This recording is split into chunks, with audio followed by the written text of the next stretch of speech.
எல்லாம் இன்பமயம். எங்கே இருக்கிறது இன்பம்? ஒருவரை வாழ வைப்பதிலா, மற்றவரை வீழ்த்தி பார்ப்பதிலா?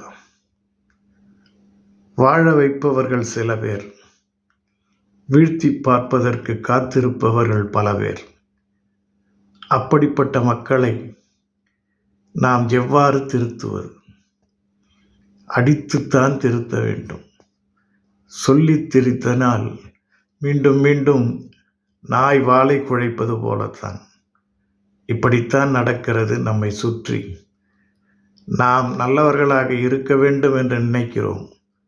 ஆனால் நம்மை தூண்டி பார்த்து வேடிக்கை பார்ப்பவர்களாக மற்றவர்கள் இருக்கிறார்கள். நம் நாட்டை சுற்றியும் இப்படித்தான் இருக்கிறது. இதற்கு நாம் ஒருமித்த மனதோடு நம்மை எதிர்ப்பவர்கள் சிதற வேண்டும், காணாமல் போக வேண்டும் என்று ஒவ்வொரு பிரஜையும் நினைத்தால் அந்த எண்ணமே மற்றவர்களை நம்மை விட்டு விலக்கி வைத்துவிடும்.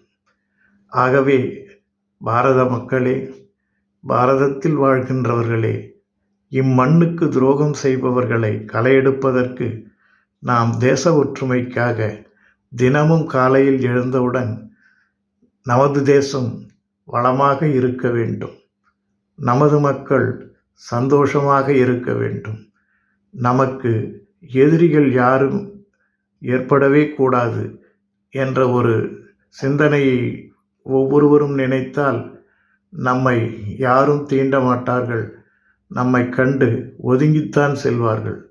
இதை செய்வதற்கு எல்லோரும் முயற்சிக்க வேண்டும்.